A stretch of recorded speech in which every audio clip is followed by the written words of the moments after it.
Hey folks, on today's episode, we're going to be talking about how our photo shoots come together. I'm Rob Swackhammer, and this is Snack Awesome.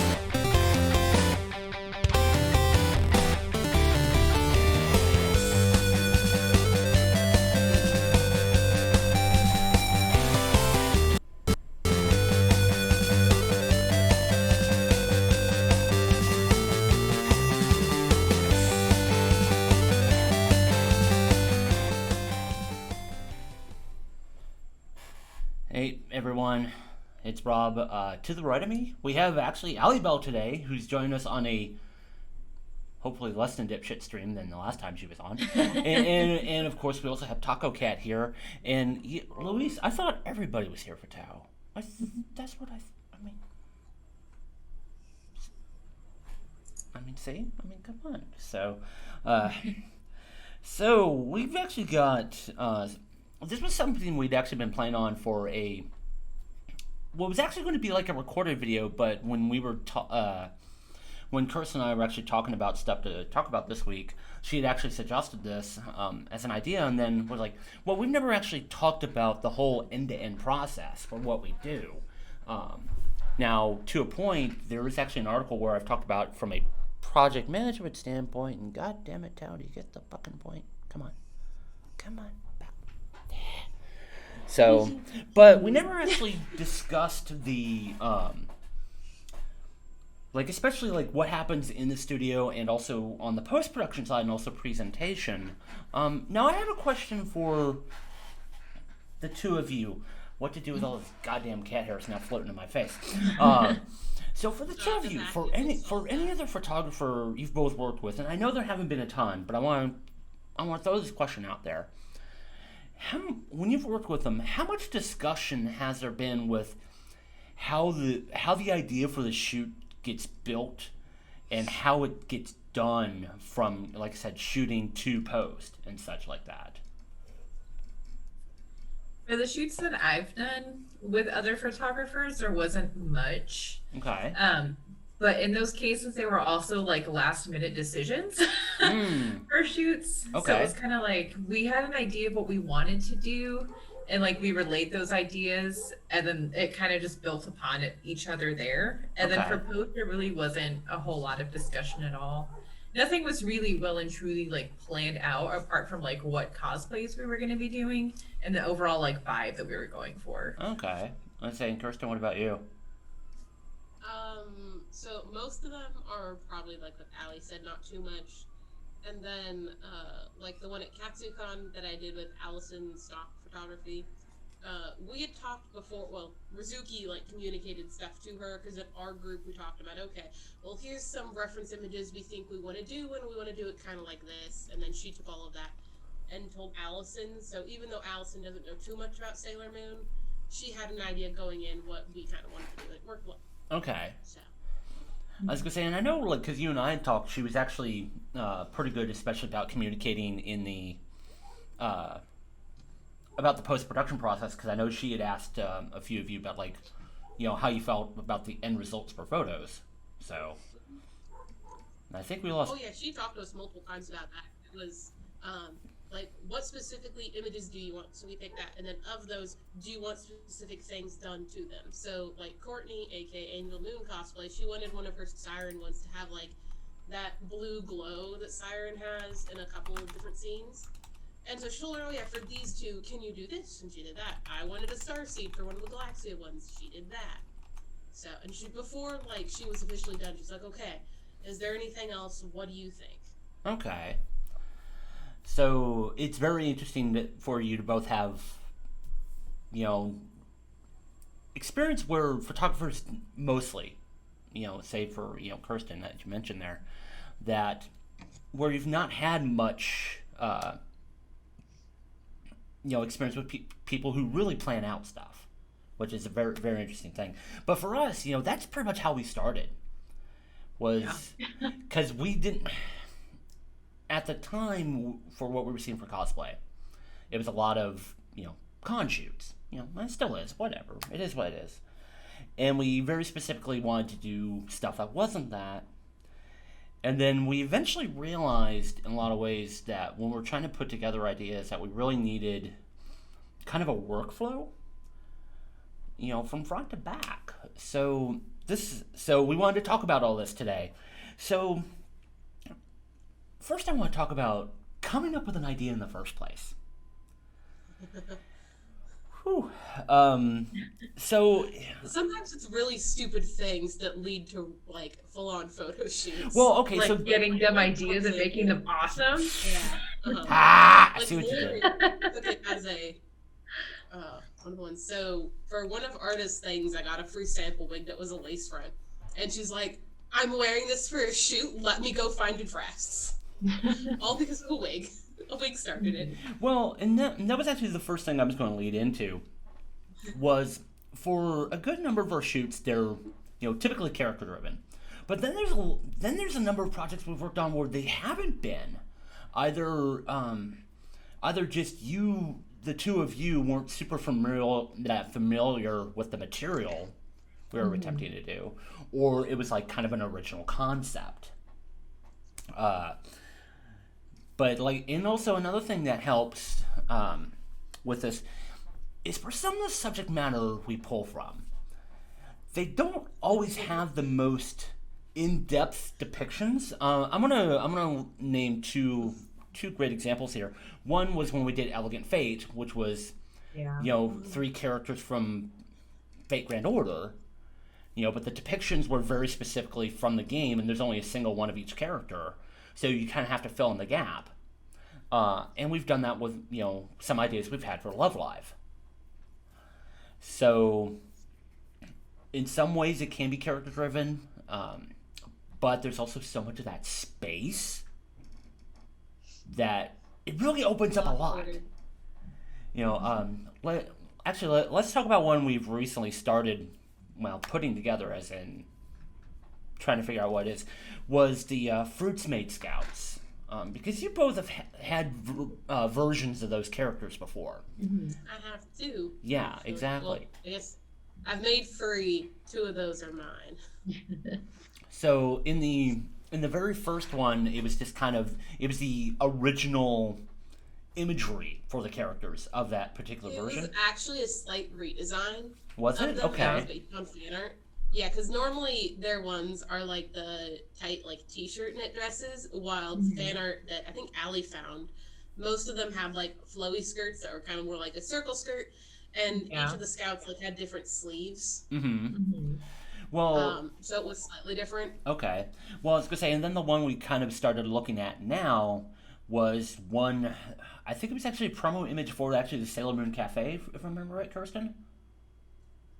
So. Yes, but Moon and all of the inners, that is their outfits from the art book. Mm-hmm. It's just that now Chibi Moon and the outers have their dedicated Fruit Made outfits. Right. Mm-hmm. So with that, because there was so much limited depiction of any version, period. It was once again filling those gaps, but for some of the ideas we had, we actually went back to the original versions that showed up in the manga, in the color images where it was very, it was all fruit, and we're the art book. What's that? The art book. Yeah, the art book too. Slightly different. So, we was well, what if we just play with color and go find, fake fruit and stuff to kind of... I still like the stupid idea I came up with for Fruit Maids. I'm trying to remember what that was, because that was quite some time ago. So, there's a figure of Usagi, and she's in an ice cream dish. Oh, that one. Her little fruits, and I was like, guys, what if we make a decorative, clear, ice cream dish-esque chair? Yes. So, and I still want that freaking figure, but it's so hard to find. I was going to say, just where exactly we're going to build such a thing right now, okay? I mean, that's my thing. It's where are we going to build the damn thing and store it, I mean, I have a house now. I have a garage. Tell Ryan he better start planning and learn how to use a vacuum former or something. We got to figure something out to make it look good, It'd be awesome. So with that, because like I said, there's always so many different things that'll drive an idea. some of it obvious, some of it not so much. So, but here's one thing I think that really helped a lot with us was near the beginning I actually said, like, well, we need one place to put everything together. So everybody knows exactly what's going on throughout the phases of our project. And so I started making what's called project vision documents. So when I first started looking at, like, well, what's a good way to centralize everything around a project? And, because I've come from a project management background, I always look at different tools and stuff like that. But I kind of realized trying to ask everybody else on the team to learn new tools may not be the best. But then I looked at what we were using.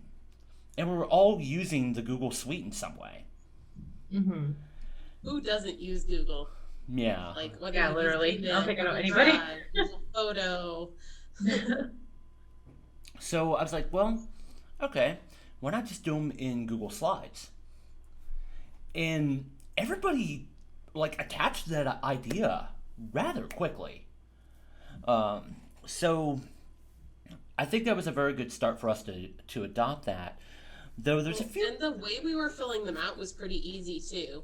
Yeah. Because, you would have a few slides for, okay, what props do I need to find, or is someone bringing in, say, Allie, oh, my dad has this high back chair that we can use, and so she puts that on the dock. And if Lauren has accessory ideas, that has its own slide. The clothing, that has one. If we have ideas for how we're going to style a wig, specifically for more fashion-based shoots, Inspiration's got their own slide, and then poses and framing ideas got their own slides as well. Yeah.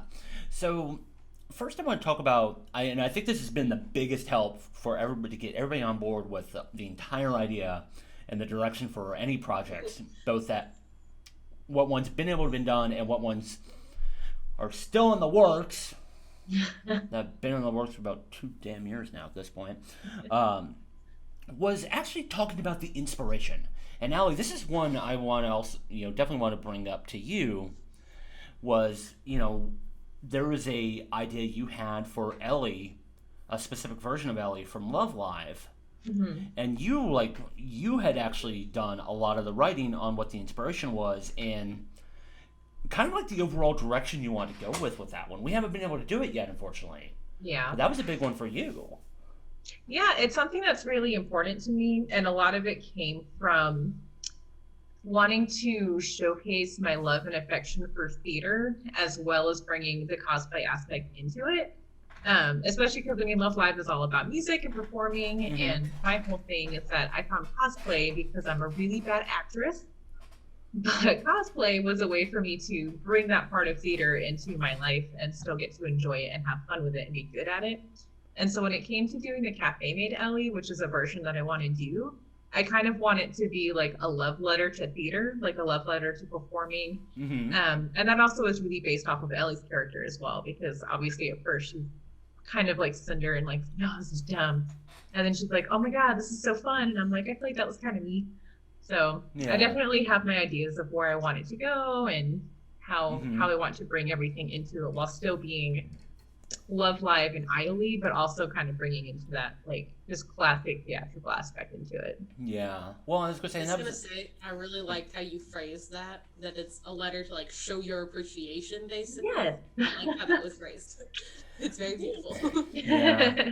And I was going to say, for me, Elegant Fate, the inspiration for that was to really try to do something along the styles of fashion photography from the 40s and 50s. Richard Avedon, Irving Penn, Philippe Potier, because I really love their work, especially from that era. So that was the thing I was trying to do. Didn't quite get as far as I'd hoped with it, but when I showed everybody their work, the inspiration, all of you understood. Yeah. And how potentially the characters could fit into that, especially for, Allie, you and Lauren, you don't really have an idea of who Skaha or Nero is, Nope. Well, I mean, you kind of do from Fade Extra Last Encore, but we don't talk about that one. Yeah, we don't talk about that. That was just bad. Yeah, you just go play the PSP games and you go play the Extella games on PC, okay? It's like the Star Wars prequel. We pretend it doesn't exist. Doesn't exist, yes. So I do also want to, I mean, Kirsten, you had kind of touched on this a little bit, but I do want to talk about the technical information. And a big one is very much documenting, wigs, outfits, props. Because one thing I'd seen over time, over the time we've done this, is that somebody will see something we're going to be bringing into a potential project, for a prop or an outfit or whatever. And then it drives like, oh, hey, wait, I've seen this elsewhere. Should this be considered? And props especially is a big one. For me, one thing I like to do that gives me inspiration is actually go to places like, Austin Creative Reuse. I go to Lowe's. I go to Michael's. I go to Joann. I go to, wherever. And just kind of go look around. Some Austin Creative Reuse. Yeah. And just kind of go look around and find items that drive ideas. And sometimes, if I see something that I could probably use, I will buy it. I would just buy it. So I make sure to always document You also things. do like a bit of, you'll find something and figure out how to slightly change it, like the umbrellas, which actually, I have them right here on the shelf. Oh, I'm going to yeah. grab it to show the colored umbrellas. Mm-hmm. Yeah, I was going to say, this will be a great example because this was actually, this was like well, no, because we did the Christmas Love Live set, but this was like the first one, like, it was literally like right before MTA got announced. Yeah. So this will be a great example because for what we were doing, for people who are not familiar with that particular project, it was the Cheongsam versions of Ellie, Hanukkah, and Nozomi. And we shot at the Tea Gardens in San Antonio. So it was a very, I thought she just said it was just over there. What's... Yeah, I was like, she's been kind of gone for a while. Yeah, I thought they were in a certain spot, but I guess I moved them when I moved my shelf from there to there. Good job. Good job. Oh. Okay, guys, be a distraction. Distraction. Well, I was gonna say, don't worry about it. I can actually explain, how we modify. Now I really want to find it because I'm Oh, where did I put it? Christ. Because it should be on top of my list. I mean, you can explain it while Well, she's that's searching. true, yeah. So basically, because at the time they really only had the outfits; they had no accessories. So thankfully, Austin has some really good, great Asian market sections in town. So there was damn it, I wish I could remember the name of the store. And literally, they were the only ones to have these, which kind of surprised me. Because I wasn't about to buy these on Amazon, because Jeff Bezos doesn't need any more fucking money. Okay.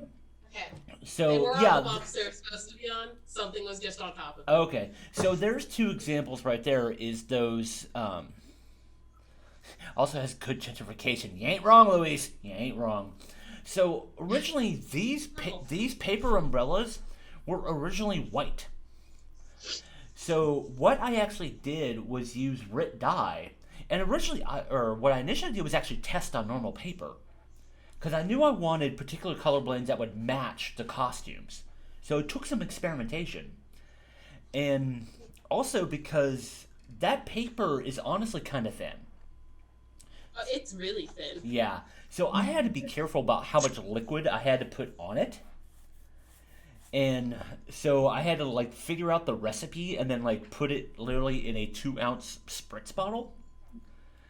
Let me tell you, my fingers fucking hurt after I got into all 3 umbrellas, okay? It's only slightly thicker than a normal piece of paper, but the texture is more it soaks up. rough It soaks than a normal up. piece of paper. Yeah. So it can easily be broken through.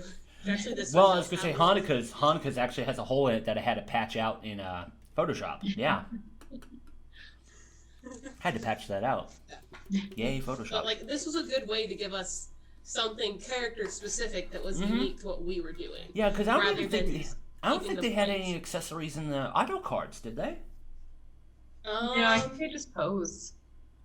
Yeah, I think they just posed. Okay. Yeah, it's been I a know a while. lot of people use fans and normal umbrellas, which we had fans, Yeah. and then we had our colored umbrellas. So Yeah, I was gonna say the fans. Like I said, that was really funny that that one store was the only place out of the stores I looked at that actually had those items. I was very surprised. So, weird. and the fans actually was great because they actually all had different styles. So just like I just bought a bunch of them that would color match, Yeah. and just like, well, what styles do you like? And just run with it. For that, for your particular character. So that's actually one other thing I want to. This leads really well into this because it does drive a lot of our photo sets. It's actually the use of color schemes.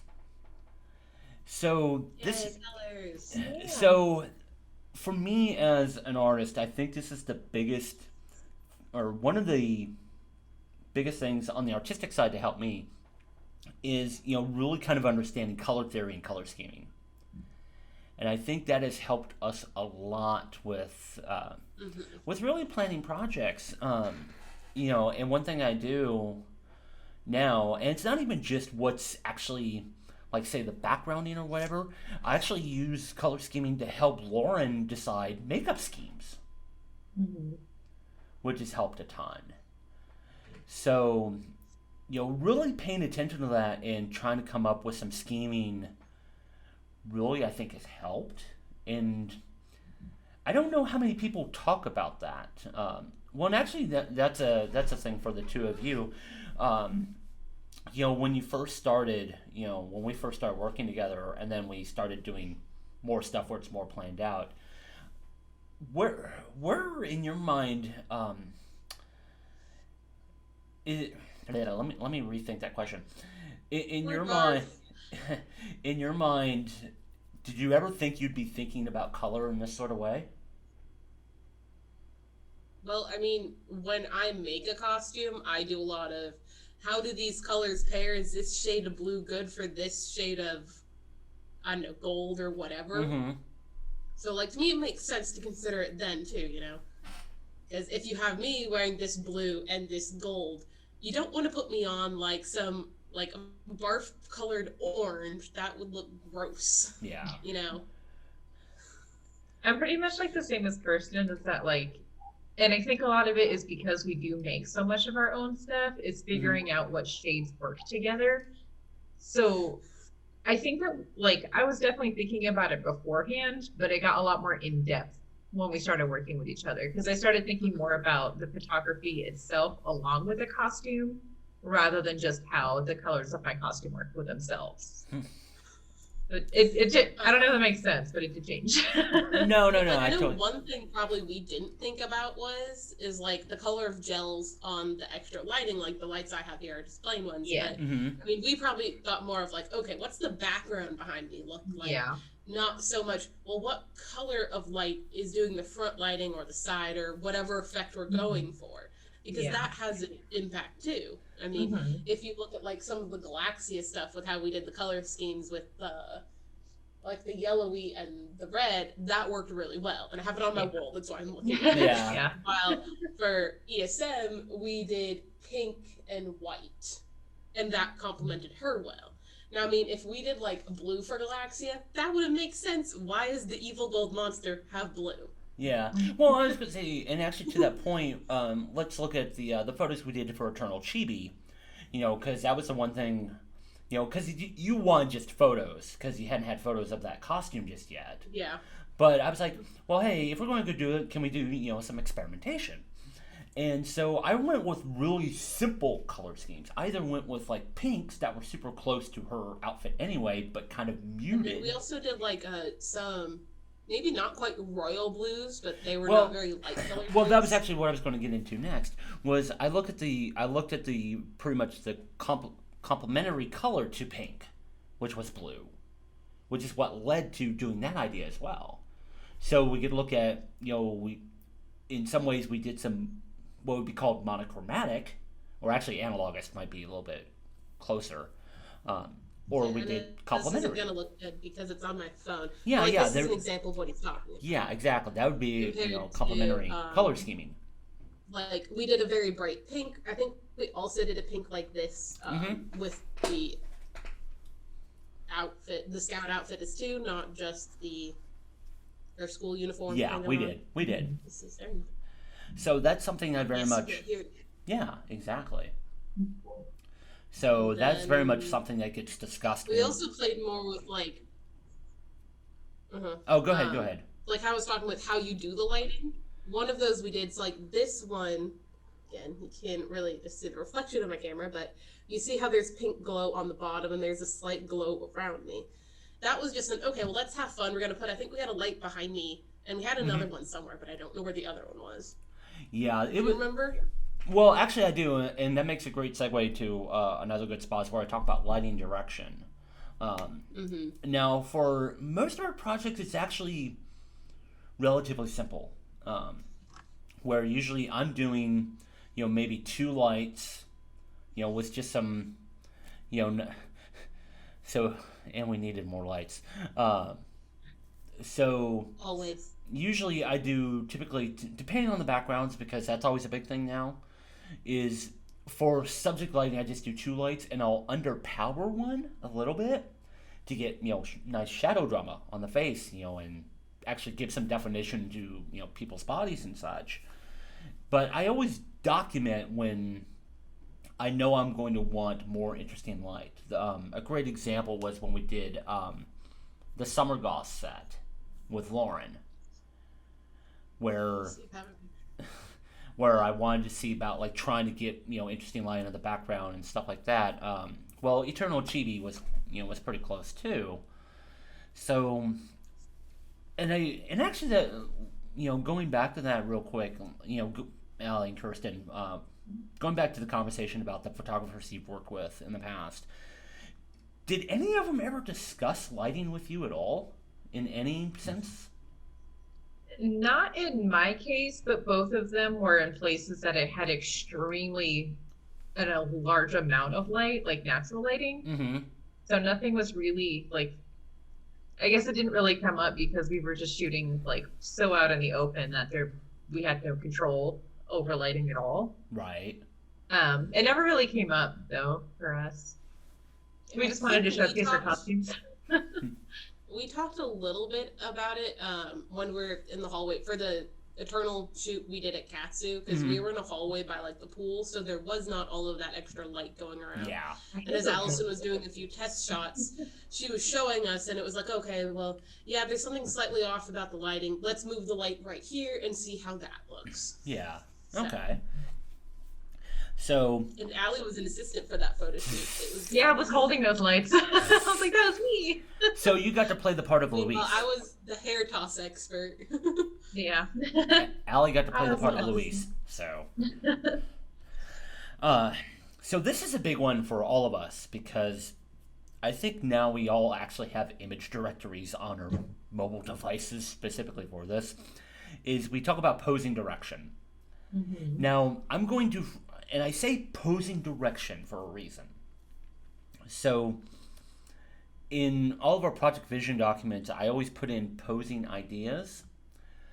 But I never wanted to be, we are only going to do these poses. It's very much, well, you both do like Whataburger, Luis. I'm just saying. So. They really both like Whata. Yes. I mean. So, like I said, I want direction, but because everybody has like their own image directories that they have available for doing poses, they get an idea of. Are you guys looking at the chat? Yes, yes,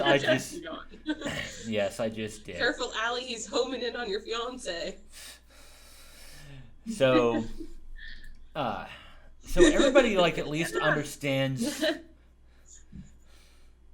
So everybody understands, the direction, but they can look at what images they already have and actually get an idea of what fits with what we're doing. So, and also to some point, because I know you guys always want to have like, hey, I think this particular pose will work. In there. So it's just like, well, go add to the document. Like, I and mean, that's that's actually stuff that we have to have. Yeah, like we'll try to do some general ones that are like directly referencing something from whatever show. Like, I mean, Allie, when she does Sailor Venus, she wants to do the little arm pose, which has Yeah, an like arm. it's She does that a signature. lot. yeah, Or like Lauren doing her moon like this or the this. That makes sense, and we do want those.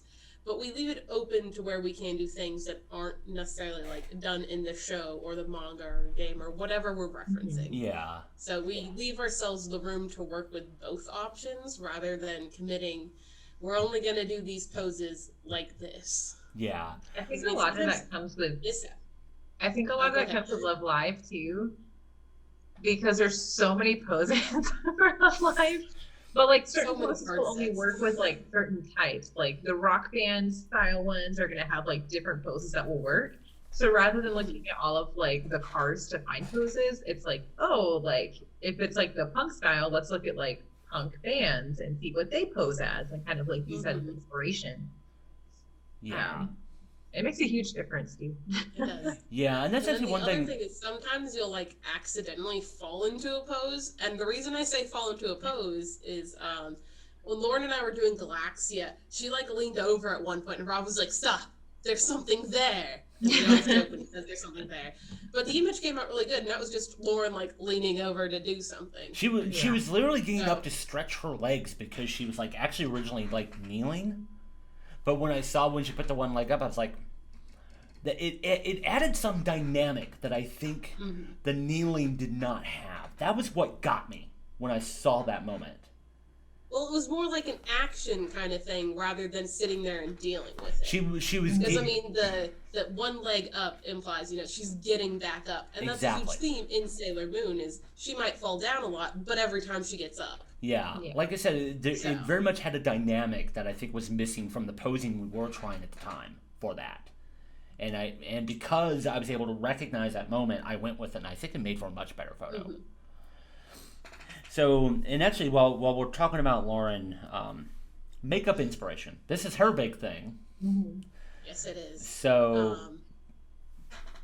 I don't know, Kirsten, since you're her sister, I mean, So, because sometimes we'll talk about this before she does the makeup, and she'll be like, "Okay, well, you're doing a princess, so I'm gonna make sure I do like some gold glittery highlighter, and your eyes are probably gonna have more like pinkies going on, but they're gonna be shiny, you know." So she kind of goes with the general thing of, okay, you're a princess, but within princess, what princess are you doing and what suits them? yeah. So example, like for Briar Rose, she was like, okay, we're not going to go crazy on the blush or anything like that because that doesn't suit her. Right.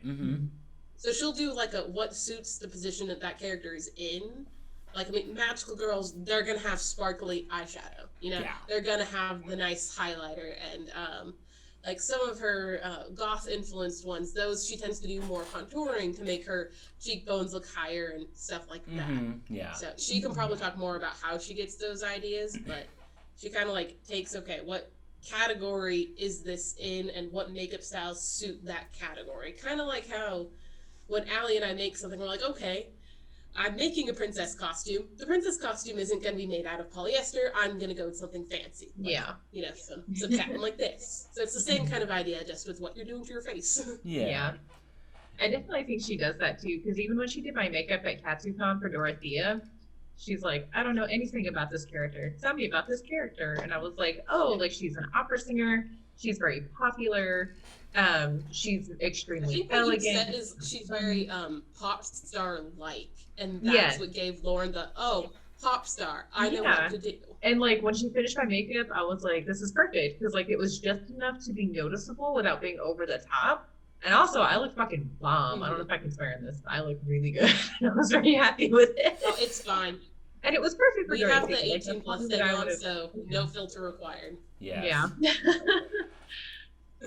I was gonna say that I'm drinking But beer actually, that on brings stream. up another thing.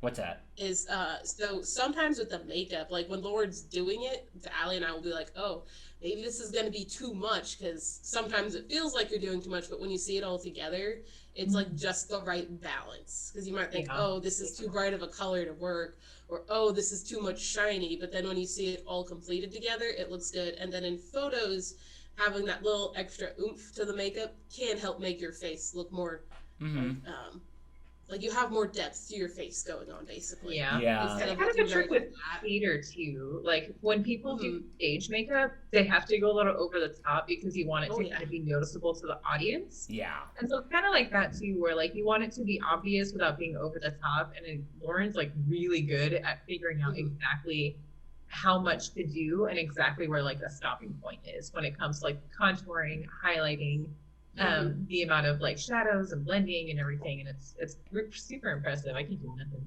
I can't do shit. We need to bring her on sometime to talk specifically about makeup because like yeah. Allie does some, I don't really do much of any. I play on the fact that I have a sister who's very good at makeup.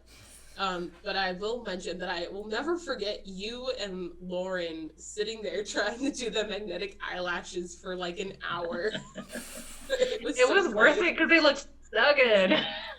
What was this? The one like it had like 3 or 4 sections, and each section had 2 pieces that snapped together around your eye, like on your eyelashes, and they hold in place because they're very lightweight. And so they're like, okay, I got one. Now I need to do the next one, but close enough so it's not like this, because you want them to look uniform, and it was funny. I was gonna say, it was ridiculous, but they looked so good once we finished. They're just there like, I can't get it right. I was gonna say, was that for Dorothea or? And now I think it was for either I think it might have been for Anime on Ice or in Ikicon. I think it was one of those. It had to be one of those because you were getting ready here. Yeah, so I think it was. You were in the bathroom here doing it. But whatever it was, it worked out really, really, really good. Yeah. I don't have noticeable eyelashes, so. See, and that's another thing to think about with the makeup ideas, and sometimes Lauren will specifically mention it, is like what kind of fake eyelashes she's going to do, because hers are very short and not very dark. Yeah. Well, meanwhile, mine are rather long, and my eyelashes are darker than my hair. So generally a little bit of mascara, and I'm good. I don't need to use false eyelashes. Yeah. But for her, like especially with her Sailor Moon stuff, when she uses those, it just helps with the overall look. But I mean, not all the fake eyelashes are gonna look right for Sailor Moon. Right. So there was actually something that just popped in my head, and I think it'll make actually for a nice compliment for one other thing I'm just going to bring up, was you, and this was around makeup, but it kind of put an interesting thought in my head, was about what's the right kind of extra. And that's always something we always think about when we're planning our photo projects is, well, what can we add that makes sense but doesn't be distracting? That's always a big thing for me. Mm-hmm. I feel like the thing that I instantly think of is glitter and highlighter. Mm-hmm. Those can make a difference, like especially when you do like the highlighter here, and then the glitter eyelashes. And some people do like a lot of glitter on their cheeks. Yeah. But it is so easy to go overboard with that glitter. Well, so what's that question? She tends to find balance. Yeah. Well, I was gonna say, what's that question? It wasn't, makeup would play a part of it, but I think in the overall photo project. I was just saying that's what that made me think of. Right. Makeup. Like that was the instant, oh my gosh, the glitter. Yeah. I mean, it's easy with costumes. Like, there's a fine balance of what's enough rhinestones for this skirt and what is too much rhinestone. Mm-hmm. I mean, you and I literally have those conversations. You and I literally have those conversations on Facebook where we're like, is this a little too much? Yeah, is this not I enough? was sitting there doing the trim and I was placing rhinestones like, okay, I don't feel like this is enough. Do you think it's enough? And he's like, no, that's not enough. It needs a bit more. Okay. So I put some more. Is this enough but not too much? Because there's that fine balance. And even with pictures, with your props and your lighting, it can easily go too busy. Mm-hmm. And if it's too busy, then it's not obvious that you are the subject and you're the main focus of the image. Well, and like for us, it's always a big thing I think about with our photo projects is, what is the right kind of extra? And then, for us, like, it's never just a completely shoot down an idea of it being too extra. We talk through what, maybe like what one idea might be that's a little too extra, but then usually because of that, somebody will think of something adjacent that might fit, and we consider and talk about it. Which, for us, that is I think one of our biggest strengths is we never fully shut down an idea. We talk through what does work, what doesn't work. Is there potentially a replacement? Do we completely drop it? Whatever. I think that's been. Well, most of the time when we talk about it as a group, we can find a way to modify the idea to work. Mm-hmm. So. Yeah, definitely. I feel like there was And a now lot we of that have with. What's that? I feel like there was a lot of that with like Halloween Love Live when we did it because Yeah. we did a lot of set building on it. And I Yes. remember that like even just like the placement of the candles was like two candles was like too much. Like Yeah. like we had to take away two so that we only had like so many candles on it. So I definitely Especially thought like about the that. one, when you were like lounged across the chair with your feet up. When my I know abs you were were getting like, murdered, but it looked really good. For that one, because we had like some candle holders and then some other candles. It actually took us quite a little bit to figure out, okay, what is the right balance of candles? Because we had a few Yeah. types and we didn't want it to be too heavy to one side. Yeah. But that also came up with the Katori ones when I was sitting on the floor with a little cauldron and a book. Yeah. Like, okay, there's gonna be candles, witchcraft, but it was Mhm. how much is too much. And Mm-hmm. Well, and that was also something, kind of to a point. And actually, I'm going to reference like something Luis once called you, she's Allie. trying so hard. You could have like there was a few points with the when she was trying to do that leg pose on the chair, she became Count Kicula. So Oh yeah. Yeah, she I'm kept tall. kicking I'm like over. 6 feet. Those shoes were kind of high too. yeah. I'm not a small person. So I was gonna say, and to that point, Kirsten, the right amount of props. I mean, and unfortunately, we haven't been able to do a full set. We just kind of attempted to, and it just fucking failed. Was with Sabrina. What are like the right amount of props to bring in and stuff like that. So, like I said, I want to talk about the opposite side of that. Is sometimes we just wing it. Mhm. Frozen Fever was a great example, I think. Yeah, we didn't really have like many reference pictures, and we're like, okay, we're just gonna aim for like princessy. Well, and I think that was like the thing because I'm trying to even remember like what started that conversation. I think you two just didn't have like really good photos of Anna and Elsa of that We didn't. version. We had mom pictures like as we were leaving to conventions. So that was Allie knows what I'm talking about. Yeah. Because whenever she's here and before we can leave, my mom's like, "Stop! I need to get a picture before you go." And so I she was takes freezing in pictures Curry and too when she took a photo at Katsuka. My legs were so cold. so she's like, "Stand there." but We have sometimes pictures. We have the memories. God damn, Tao. Jesus Christ. No, so Tao, yeah, I know. Tao's the mascot, but Jesus fucking Christ, you're shedding. See, this is why, like, if Bumble had the chance to be here, he would be here because he loves Zoom. He's locked out of this room. Yeah. Well, and plus And, Bumble. like, we don't see Tesla because Allie probably has her locked out. Yeah, I'm in my craft. Yes, Everything. This room is like Australia. Everything in here could potentially kill them.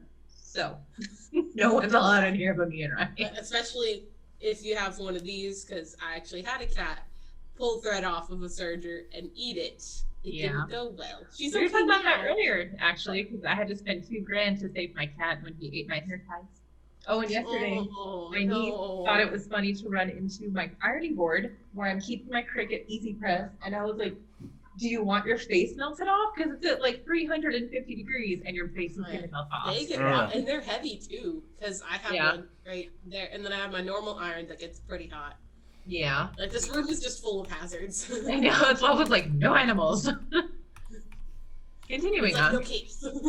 now for something completely different. So, but no, it's funny how sometimes just like actually not having a plan works. And Frozen Fever wasn't the only example of that. I mean, really, when we worked with Rebecca, Twin Thrones Cosplay, Swan Princess barely had, only kind of had some direction.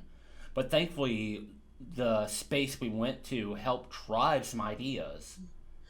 And So much of it was, "Hey Rebecca, can you climb on that rock over there? Because I think you look good if you can climb on that rock." And she did what I said. Like one of the rocks was actually like in the water by the waterfall, and I was like, "Could you get to that rock?" And she was like, I'm going for it. And so she actually went into the water very carefully to try and not get all of her costume wet, but the water was at least like up to here. And then she got on that rock. Yeah, I think most of what we were worried about was the wig to a degree.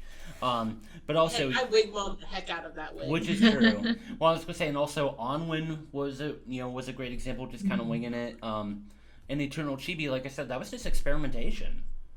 So sometimes, Yeah, because originally it was supposed to be a photo shoot of Eternal Chibi and Eternal Moon, but because we couldn't do that.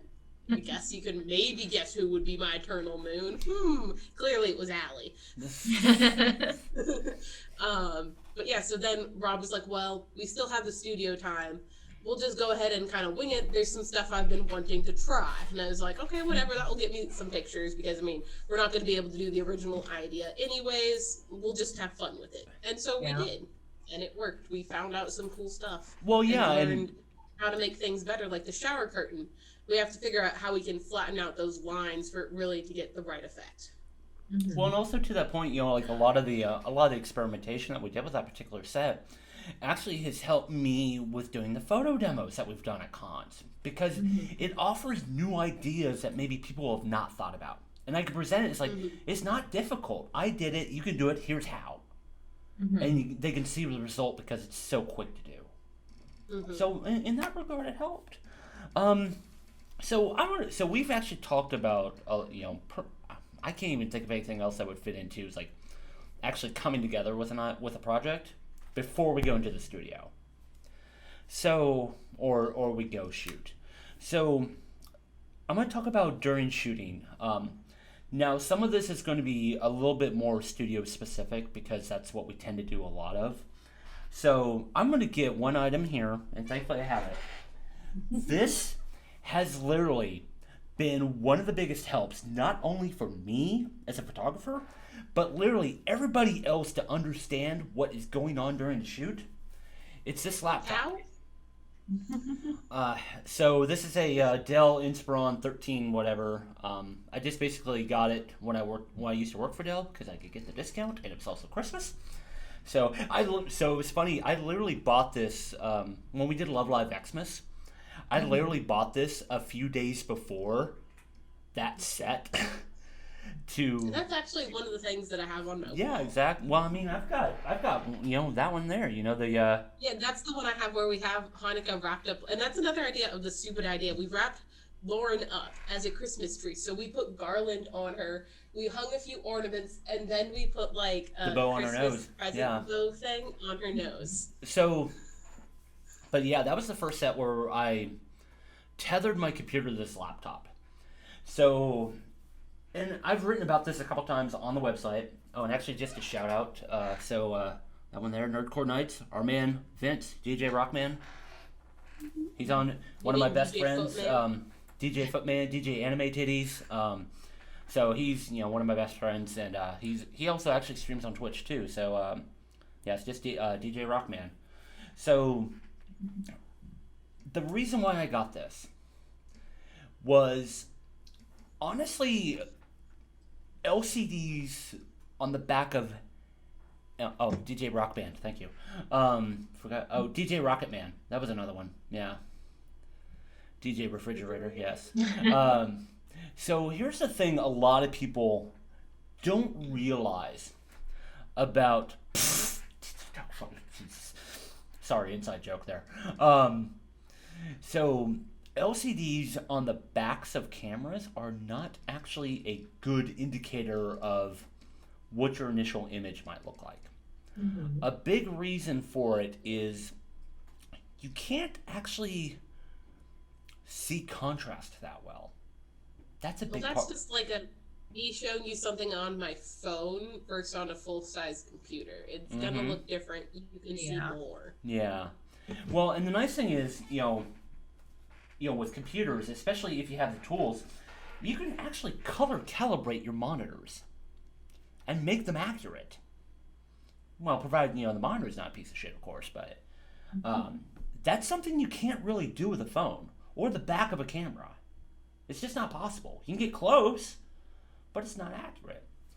So from that, from the lighting regard, being able to actually see it. And I really wish we could take this outside. And there's ways to do it, but I need to get gear that's kind of expensive. And then there'd be some places where I just couldn't. There'd be no way in hell I could tether to this in the San Antonio Tea Gardens. There's just not enough goddamn space. Period.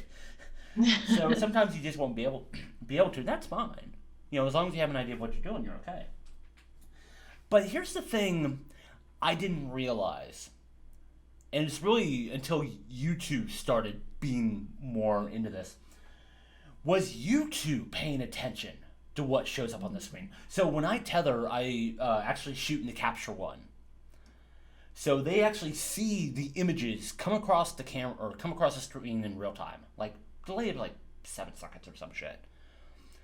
So all of you can see what the close to final image will look like, and can make suggestions for what needs to change. Say that Rob is taking pictures of Allie. We'll have the laptop so Rob and I can look at it, and I'll be waiting for the image to pop up, and then tell Allie, like, oh, move your head a little like this, and do this, and then, oh, Rob, she's getting a weird shadow on her face. What can you do to fix that? Yeah. Mm-hmm. It's extremely helpful, because we can also see, like, if a pose isn't working right. Again, like moving your chin up so you don't get like the double chin kind of thing, like just posing properly, knowing like to make micro adjustments. Wig hair shows up really well on those tethered shots, and we can know exactly when we've needed. Because sometimes you don't see it like just looking head on at it, and then all of a sudden you're like, whoa, everything's crazy. Like Zelda, for example, when we did Zelda out at the ranch. At the time of, it didn't look that crazy, but in photos, it's like, oh, holy shit, we needed like to brush that out. Yeah, there's literally like no way I would be able to tell that on the back of the LCD, on the back of the camera. No way. Don't be like me and touch your wig all the time. It's irritating. Yeah, don't do that. I will get mad at you if you're on your photo shoot and you're just playing with your wig's hair because you're tangling it. And like, you see how you can kind of see like my hair floating up right here? Yeah. It's true. That's what happens to your wigs, and you'll have like this like fuzzy halo of whatever color. And if it's a light color wig, like Zelda, that's very blonde. Sometimes people do yellow. If you do Sailor Moon or Chibi Moon, you have these very bright colored wigs. That hair is going to stick out, and it will be like something that kind of impacts if you like your photo or not, because you look like you have like it was a humid day for your wig. Yeah. So you're especially if you just have someone there with a brush that can look at it and be like, stuff right there, let me brush you, like I do to my friends. And then even at conventions, like if I'm with a friend that's doing a photo shoot, I'll be like, can I brush your wig? Or during our photo demo stuff, I actually Anime on Ice. Anime on Ice. Can I please brush your wig before we take these pictures of you? Yeah, Anime on Ice was a great example of that. Oh my gosh, yes, thank you, because it does make a difference. Yeah, I was gonna say, and especially with speaking from the photographer side, if you know there's going to be some pretty serious contrast difference between the wig and whatever's in the background, or if there's like potentially bright lighting and you're on a bright colored wig, that's probably when you super need to pay attention to that sort of thing. Well, it's like for my Briar Rose thing, because it was the middle of the day. There's a few pictures. My wig was like glowing. Yeah. It was that bright. Yes. And I was constantly asking Rob and my mom, who was our assist, if the wig hair needed to be brushed, because it was a very light blonde. It was a fairy blonde from Arda, so it's kind of yellowy, and it glows when it's really light. So you'd be able to see any hairs that are going out, not doing what they should be doing. So if you know you're going to have that kind of a situation, maybe see if the cosplayer has a friend they can bring along that can occasionally brush their wig, and bring like mane and tail detangler, because that will help as well. Yeah. Well, I was going to say, and that's one thing I will say, just from me specifically, if you have somebody that can very specifically pay attention to the wig, I think that would help a ton. I mean, that's part of the reason why I actually do bring Luis in, is to actually help me specifically with the lights and the set setup and everything else. Like, Lauren could pay attention to makeup, Kirsten, you can pay attention to wigs. You and Allie can pay attention to posing, potential resulting image. Yeah, like usually Allie and I will watch like if the pose is weird for whoever, because I mean doing this might work for one of us, but it doesn't look well for the other one. Yeah, it was like doing your hand this way, you get a weird shadow, and then we both kind of watch the costume and see, well, does this pose and how it's being like the lighting is done flatter the costume? Because it's also like I go back to Elegant Fate because that was a wild shoot. Yeah. Particularly for Lauren. And a lot of that shoot, like when Lauren was getting her photos done, me and Kirsten were stepping in a lot to try to change everything up, readjust her titty covers, so change the shape of her arm. Is that if you don't know what Nero wears for the Elegant thing, so there's like a gold collar, and then there's just like 2 strips of fabric. Yeah, literally. So we were trying to place them in a way to where it looked the way it was supposed to because they moved a lot. Well, and you want it to look right and look flattering. And I mean, like everyone knows, like we all have like flabby skin right here, like by your arm. And so with especially how Lauren had to make that top stay in place because there's a lot of fashion tape involved in securing it to her. Some of the poses, like when she was like this, her skin was just coming up over the side of that dress and making like a glob of skin right there, and it didn't look flattering. So Allie and I were like, okay, so we can't do something like that. If your arm's going to be up, it needs to be completely up to stretch the skin out. Yeah. So you don't just have like a bulge of skin and like a flap going on. Because I mean, that's not flattering. You want it to be flattering. Yeah, I was going to say, and stuff like that, it kind of, something I always think about is, depending on how I'm shooting, how much of that is potentially can be workable. Like a great example, there was one shot in Nero where she was doing the arm up, and if I was up close, like that little blob was like really painfully obvious. But when I step back and I do more of a full body shot, it's not as distracting, but it gets the idea across of the idea of the shot I wanted to do. And so there's always something for that to play with. Like slightly rotate for that full body one to like slightly like height it a little bit more. So there was a lot to do with how overall she was posed, and then specifically her arms, and then a lot of adjusting the costume to make sure things that needed to stay covered stayed covered. Yeah. Always bring really good friends to shoots if you are doing something like that, because it is helpful to have someone that you can trust just to fix the costume and make it sit in the right spot. I have snapped Lauren's crotch. I was going to say, what was the when she was in Boozit, well, you were like trying to crotch snap came undone out of her unitard.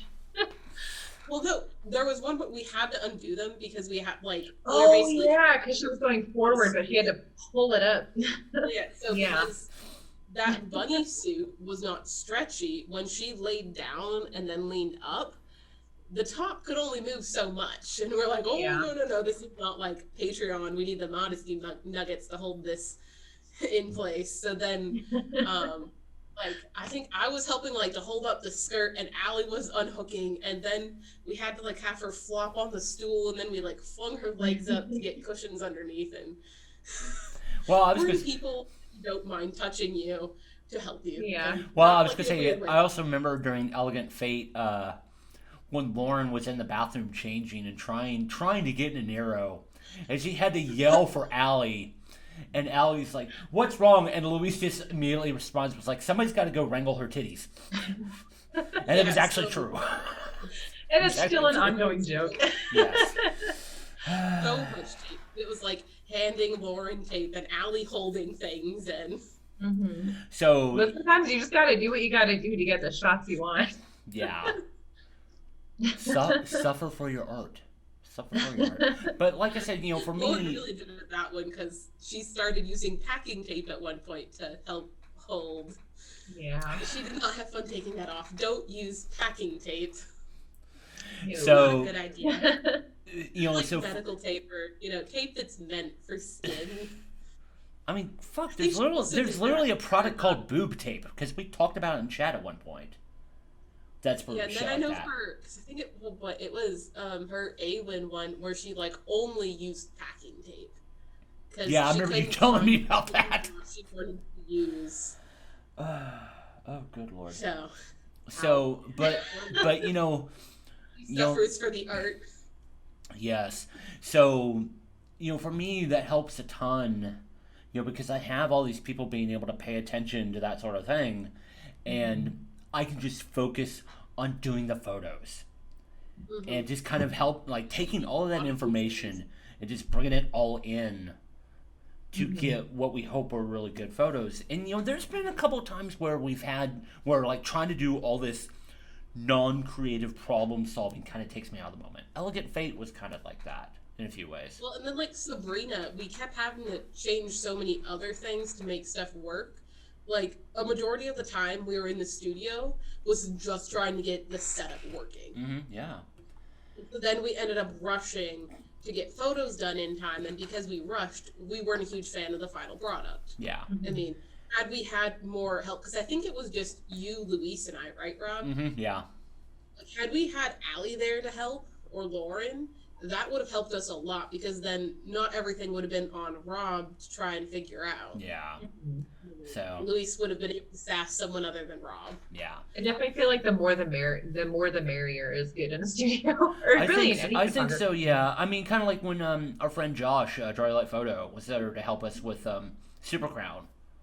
He helped feed us some ideas that fucking worked well. I mean. Yeah, especially with him being a photographer himself, he's a different sort of photographer, so he had different ideas than what you would have. Yeah, So exactly. it definitely helped like the creative juices flow really well. We got some really good shots out of that thing. Yeah, I was gonna say, and for him, even though the stuff he does, which I will admit is boudoir and fetish stuff, he does think through, his resulting photos, which is like, well, I will trust his input.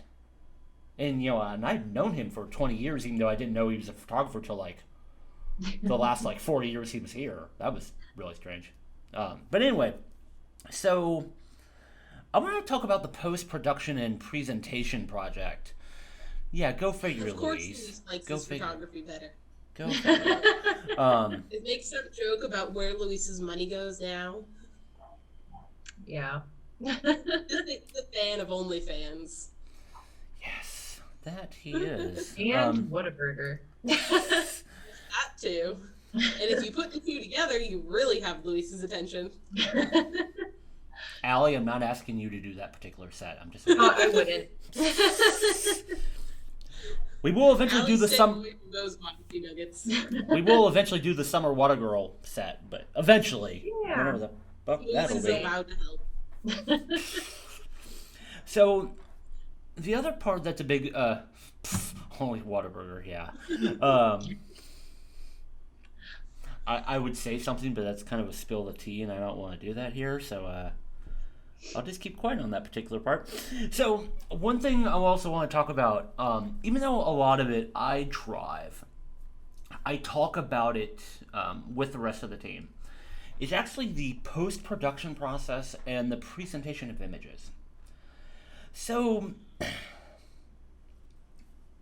Kirsten, I know you and I talked about this when you, Lauren, Rizuki, and Angel Moon worked with, Allison, the photographer, that she did discuss a little bit about post-processing with you.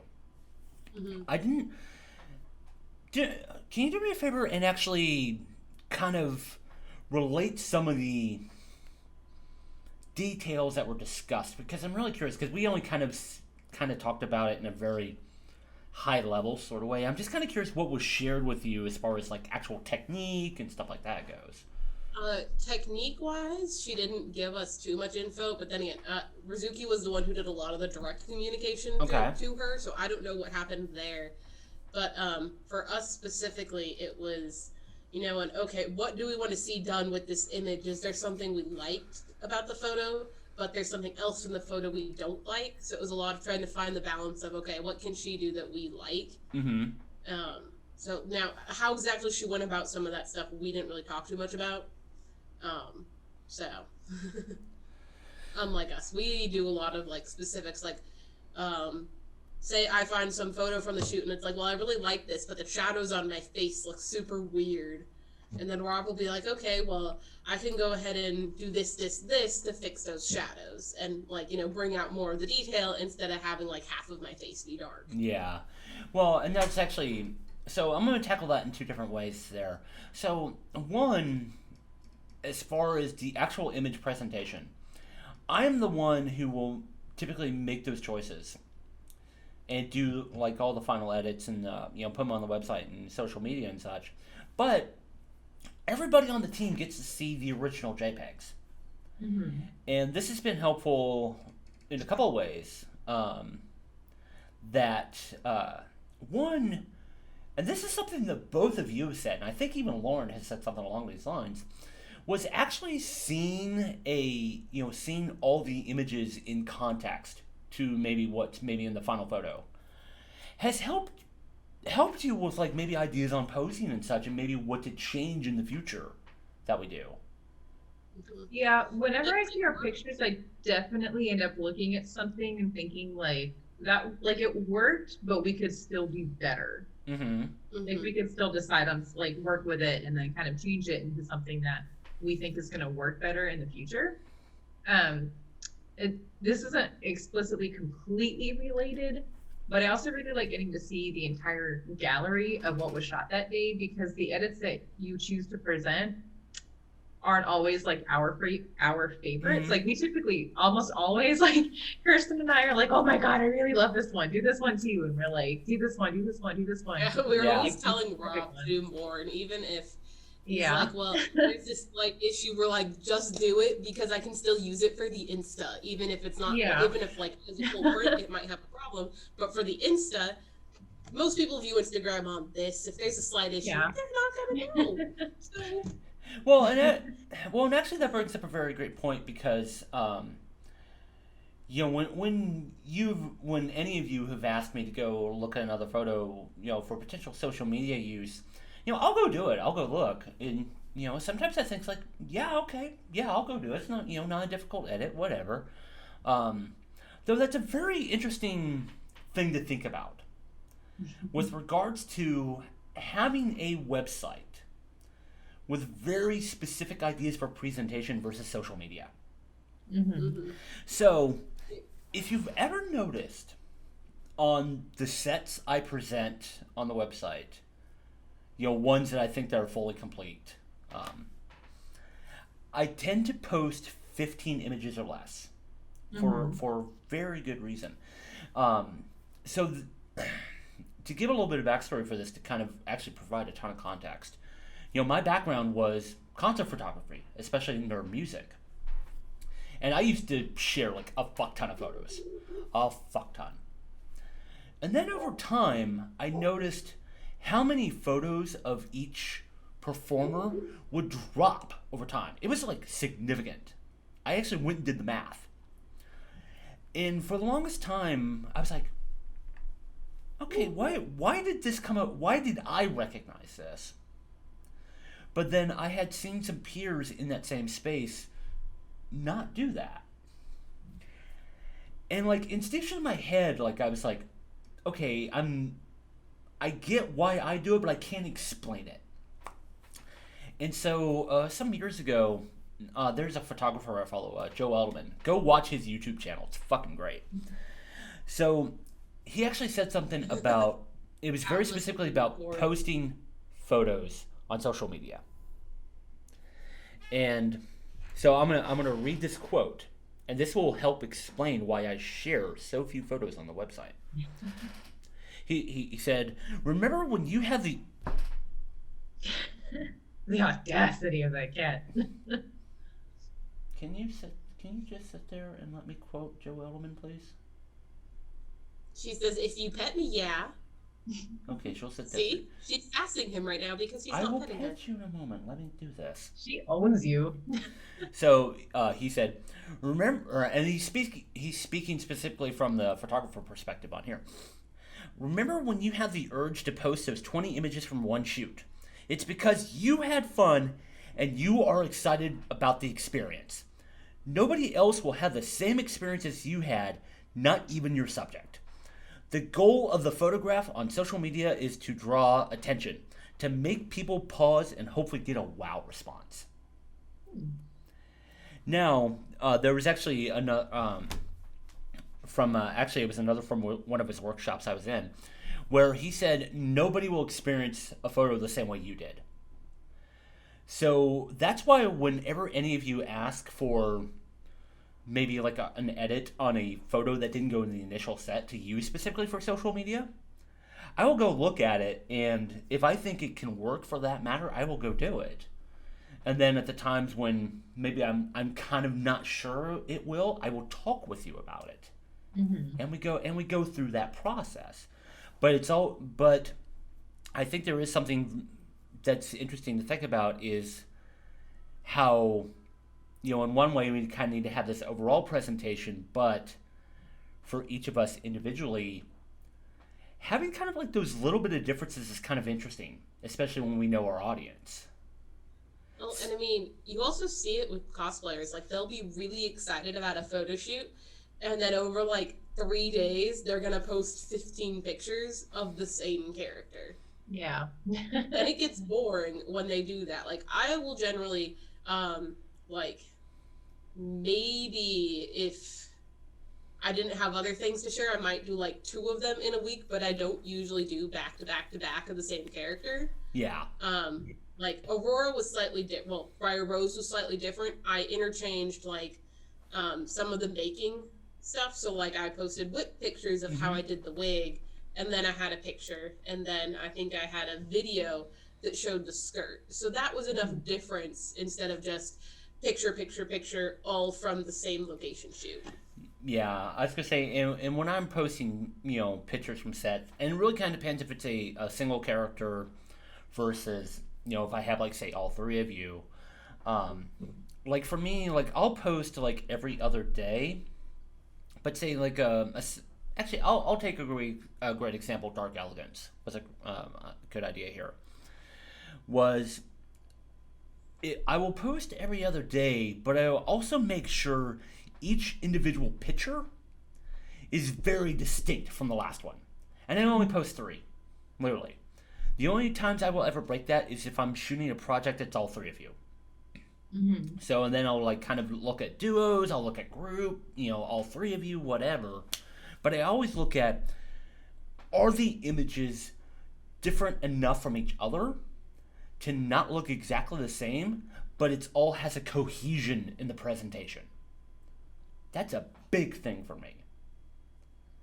And I think that's what drives a lot for what I present on the website. But where social media comes to play, like I said, all of you have your individual taste. There's stuff we can play to that. And I think that's good.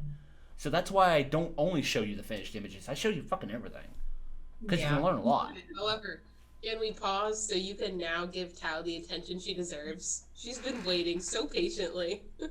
Aww. Meow. Thank you.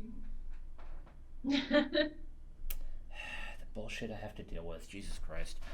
So You are whining. yes. So let me. Actually, my tablet timed out for a moment, so I had to go reload it here. So, kind of going back some of the questions we were talking about earlier. Other photographers and post production. For me, that's mostly me. Though I do talk about techniques at times with everybody in the group. When you find like an image where you can't figure out what it is you want to change, you'll like ask us and be like, okay, this is something that doesn't quite fit. What ideas do you guys have? And even though we might not have the specific like technical words for Photoshop for how he's going to do that, we sometimes will just talk about things, be like, oh yeah, it was almost like if you did this one thing here, that would work. And then that sparks the idea of, oh, I can do something like this then. So it works. Well, yes, Rob must pedo the cat. Yeah. Well, and also one other thing I'm not afraid of doing is maybe going, when I look at, when I find a new technique where I think it could really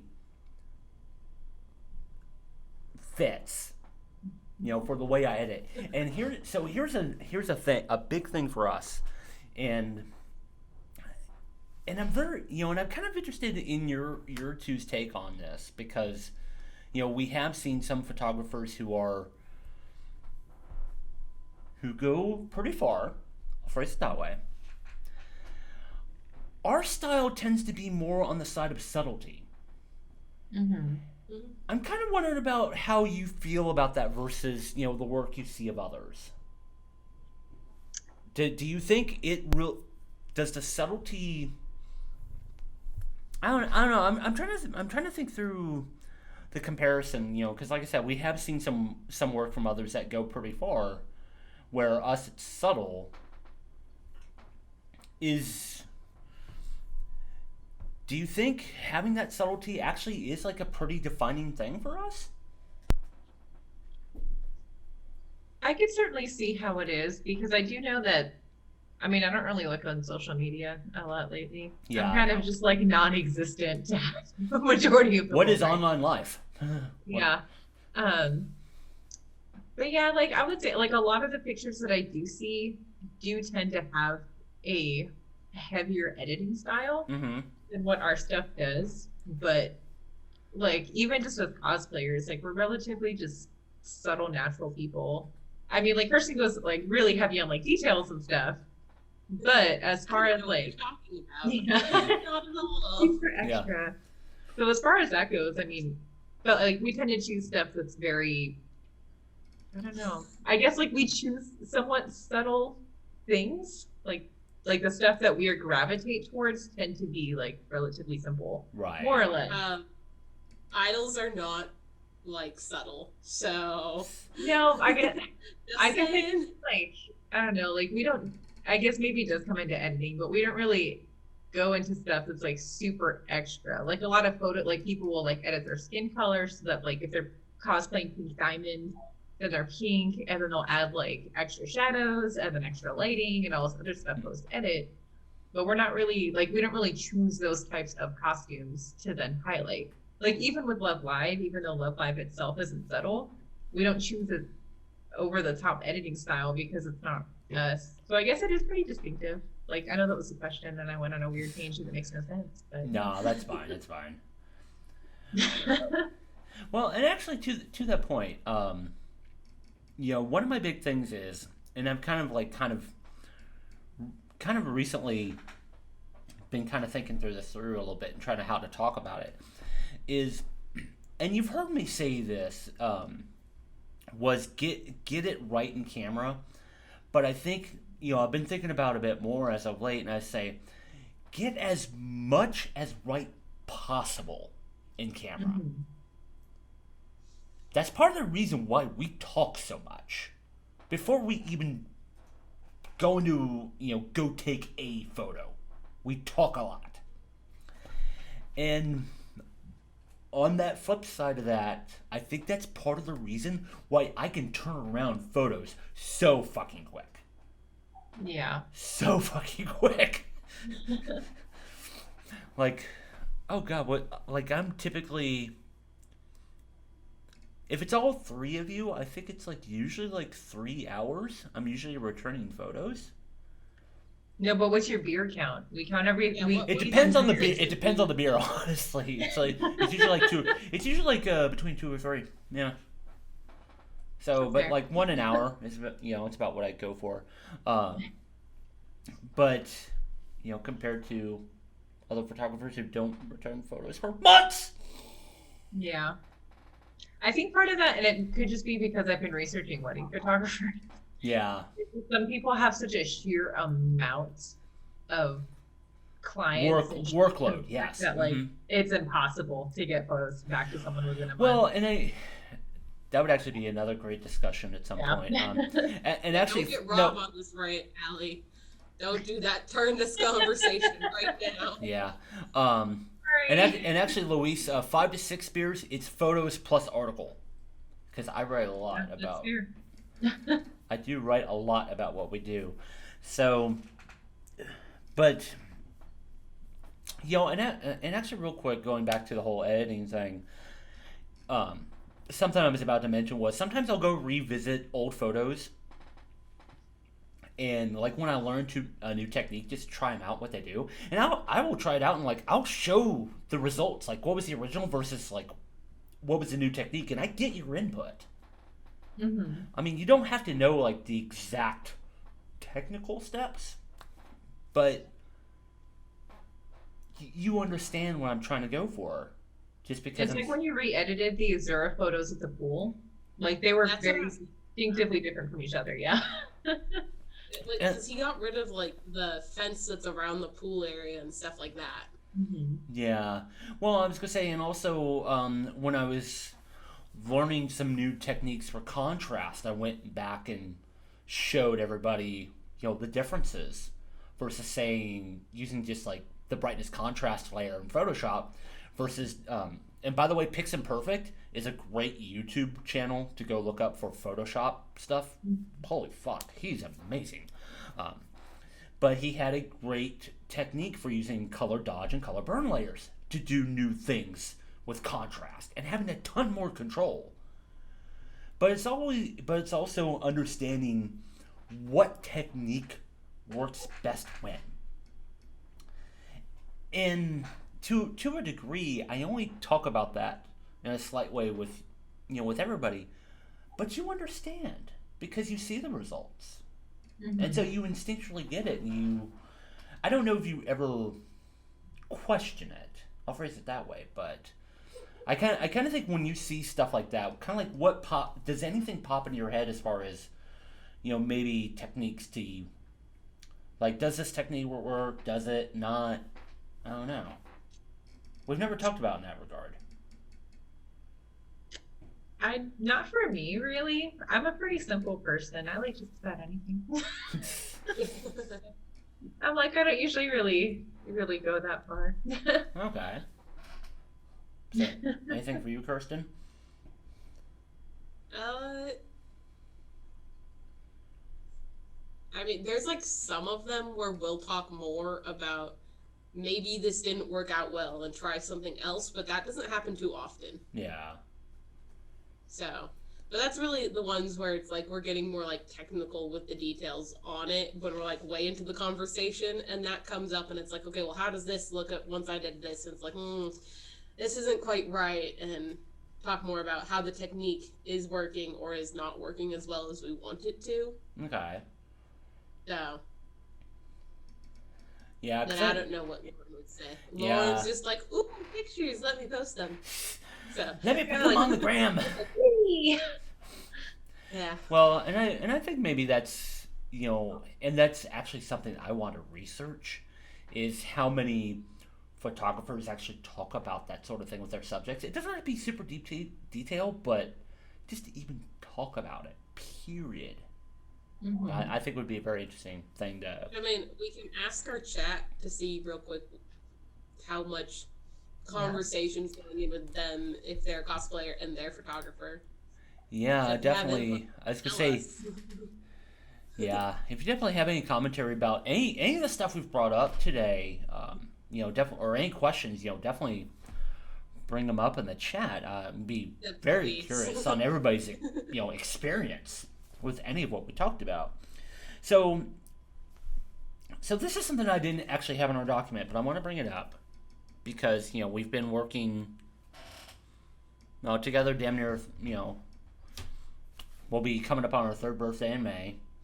Now working for this year is, well, of course, kind of questionable. The last time I saw anybody was in February. So long ago. God, no shit, right? I mean, there was the brief time I met you in the parking garage of a mall to drop off your birthday present. Yeah, when I got my wedding dress. Yeah, that's true. that wasn't even like 5 minutes that we saw each other. It was so sad. The last time Luis and I saw you, Kirsten, was like. Yeah, I was gonna say, Kirsten. Last time you saw Luis and I was like drop off Thanksgiving dinner. So. Yeah. And that also was a very quick thing of. Here's your bag, enjoy. Yeah, exactly. So one thing I want to bring up, and like I said, this wasn't on the list, but I want to ask about it. Given how much we've worked together under these methodologies, is there something that could improve with doing all that? I know I'm throwing a real wild question out there, but it just like it popped into my head partway through this. I wanted to bring it up.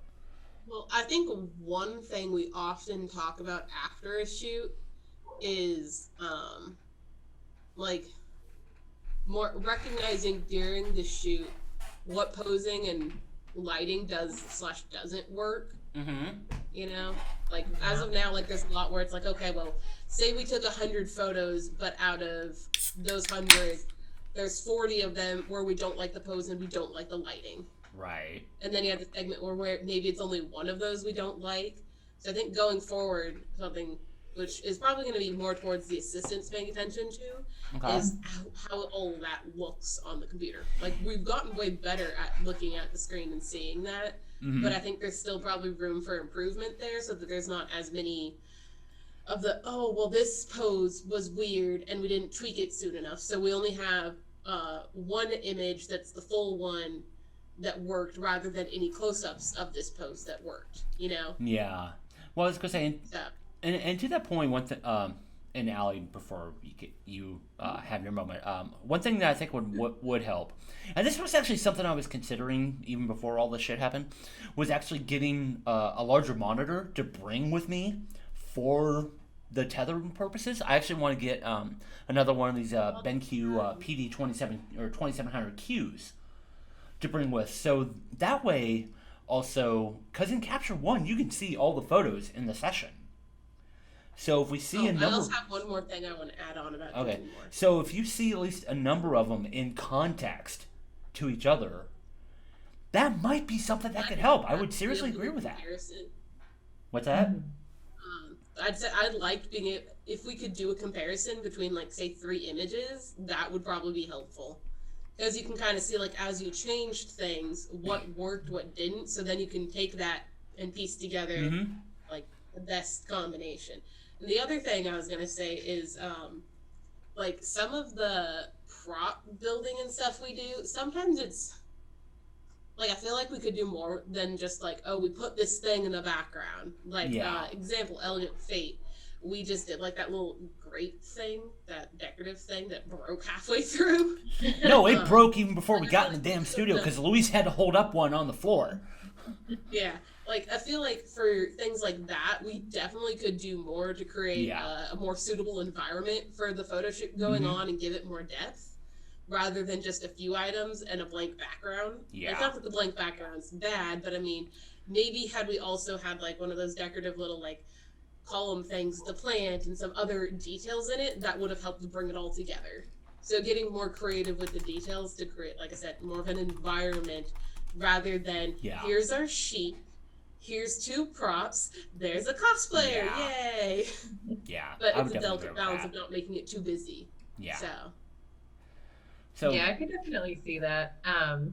The big thing for me, which I think kind of plays into everything, is the fact that we're terrible at time management. We always think, like, if we're like, okay, we have the studio for 8 hours, but then we end up setting up for 4 hours, and we're like, how did this take this long? So then it's like, by the time that we get through poses that don't work, we're like, oh, we finally found a pose that works, but let's take 2 pictures and we have to move on to the next thing because we're running out of time. That is basically what happened with Sabrina. Now, we didn't have 8 hours, but the time we had, like I said, I feel like at least half of it was trying to get the setup working and doing a lot of creative problem solving. And then we started taking pictures, and then we had to do more messing with lighting.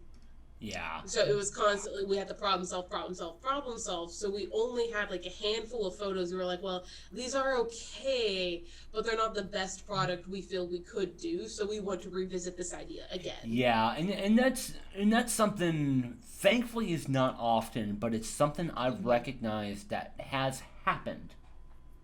Is that when I get taken out of the creative mindset and I have to technical problem solve for a number of things, it's for some reason, it's difficult for me to get back into the creative mindset and be able to work within that. I don't know why that is.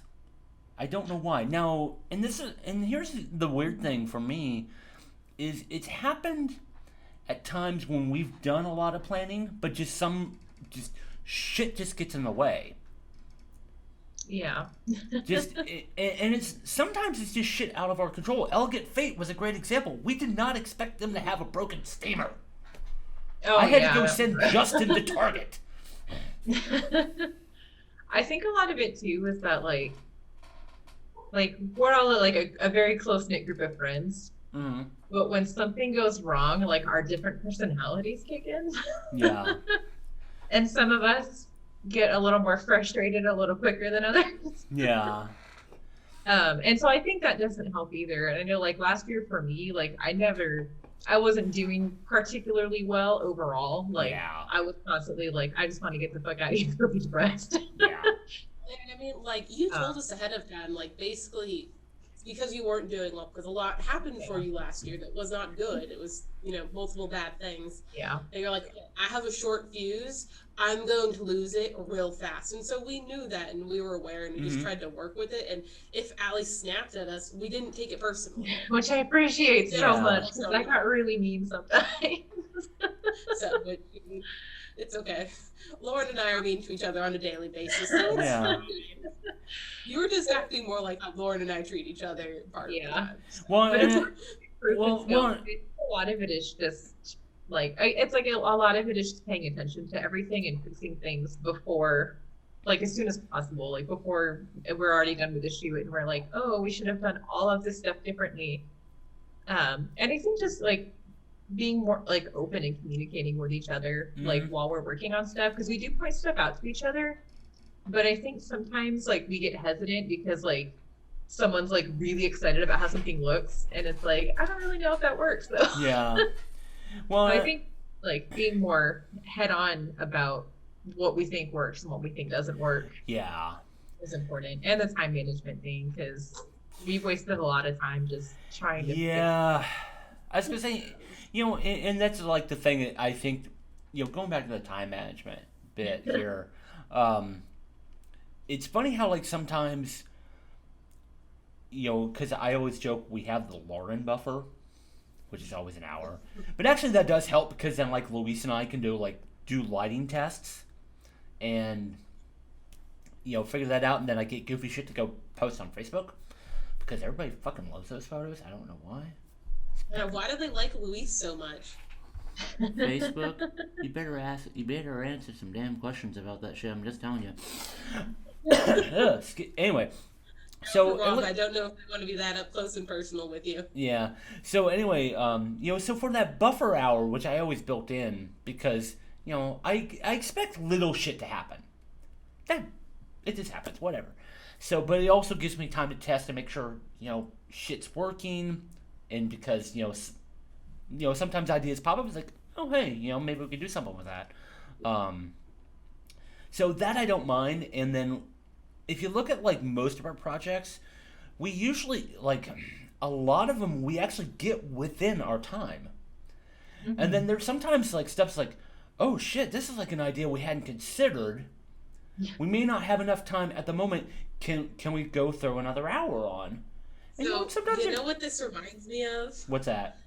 When we did Lauren's like Sanrio one with her little like cutesy pajama stuff. Oh, and yeah. all of those and stuff, and there was like some photo shoot after us, and so we were doing stuff like till the final minute, and then we're there scrambling trying to gather all the balloons and the other things. Actually, it was actually the cleanup because of all the goddamn balloons. Because the actual shooting Louis was like, done. "Pop." Like the actual shooting was done actually fairly fast because we could basically like do one set, work forward, do the other set, work backward. It was done. So it was literally all the cleanup.